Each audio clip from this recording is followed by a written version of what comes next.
It's been 20 years since Predator 2, and we finally get the third solo Predator outing with Predators released in 2010. But is it a good reboot? Let's find out.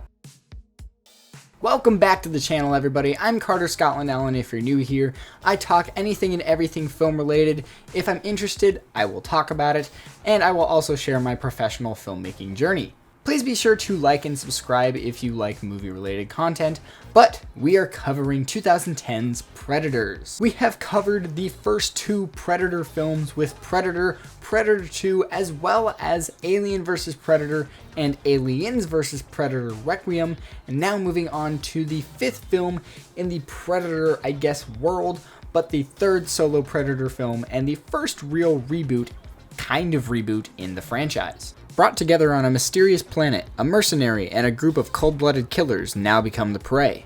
A new breed of aliens pursues the ragtag humans through the dense jungle. The group must work together to survive or become the latest trophies of the fearsome intergalactic hunters.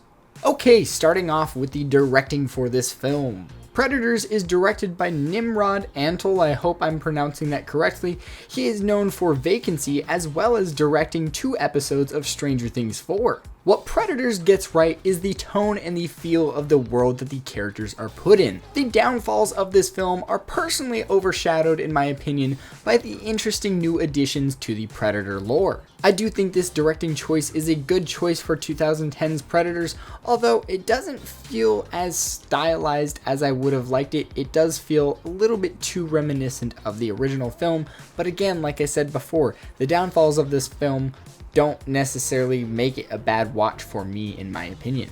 They're 2 very different films, but you could arguably say that this is the best Predator sequel compared to Predator 2, or I guess including Alien and Aliens vs. Predator. But I personally enjoy Predator 2, and I do enjoy this film. Again, they're 2 very different films, but I'm assuming there's going to be a lot of you out there that think this is the best Predator sequel, and we'll see if that holds true after Prey releases. Okay, let's move on to the cast and the characters. The cast of Predators is really great, but the characters themselves aren't too fantastic. The idea of getting this vast variety of different types of killers is really cool. You've got, like this samurai type guy, Yakuza, I believe. You've got a prison inmate. You've got like a typical army guy. And it does create for some cool banter, some cool conceptually. But again, it doesn't go anywhere. These characters all ultimately feel a little bit just shallow, bland. And so I don't care for any of them when they end up dying and getting their spines ripped out. This is one of the most fun Predator films, but the characters are some of the most forgettable, including our lead with Adrian Brody, who I like, but he just does not fit the role that was meant for the obviously like a hulking actor like Arnold was in the original. Okay, and let's move on to the story. The story does have a cool direction, but ultimately feels a little lackluster when they do finally reveal that they're on a hunting planet. That does kind of feel like the big reveal, and that's all you get for the film, when they should have kind of just revealed that right along from the start, because it doesn't feel worth it after that. It's a cool concept, again, but it just doesn't hit that sweet spot. It doesn't execute. And that's weird because that's a common feeling that I have with all of the Predator appearances after the original. They all have conceptually cool ideas, but they don't execute. All of the Predator sequels are nowhere near to where they could be and should be. Okay, and now let's move on to the visuals for the film. Predators, I think, is one of the better looking Predator films, although it ultimately still kind of feels a little bland.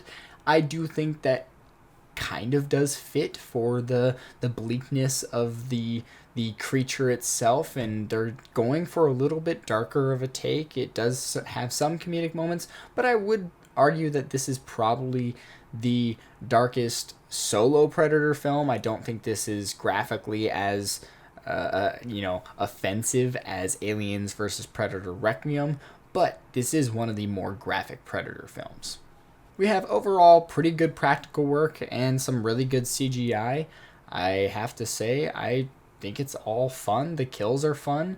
The Walton Goggins kill, the spine rip is disgusting, and that's probably the coolest, grossest shot in the film. Overall, the visuals get the job done, the cinematography gets the job done, it's well framed, it's well shot, it's well lit, and you can see what's going on, unlike Aliens vs. Predator Requiem, which was the last appearance of the Predator 3 years before Predators. Okay, now time to talk about the score. We'll make it quick. The score is fine and gets the job done, but it feels too similar to other sci-fi action films for the time to stand out. And moving on to the final thoughts. Overall, Predators is a fun sequel and a fun watch from time to time. Overall, I would recommend buying this film if you, again, obviously, if you like this film, or if you like the first 2 solo Predator films and haven't seen this, I would say you're most likely gonna have some enjoyment with this film, so go out and buy that 4-pack that I bought. It's really honestly worth it, because if you like at least 2 of those films, I bought it for $10, a Blu-ray 4-pack, $10. I like at least 2 of those films, so it's worth it for me in my opinion. I think the options for the best Predator sequel at the time before the release of Prey has to be this or Predator 2. Obviously, those are the only 2 solo Predator films released after the original, but I think there's 2 completely different films. This film is more of a reboot, requel, even though it does technically follow the first 2 films, and the second film is more of a fun throw ride around Los Angeles. So they're 2 very different films, 2 very different watches, but I think you could get away with saying that either or is your favorite sequel, because they're, again, so different that everybody's got their own taste, and that's perfectly cool.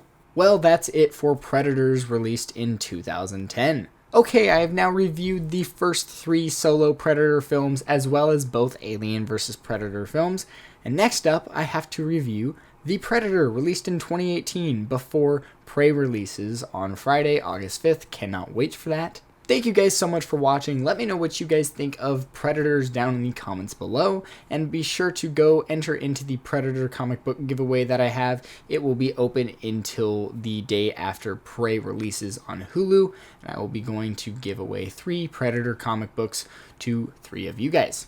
But I'm Carter Scotland Allen, and I will see you guys in my next movie-related video. Peace.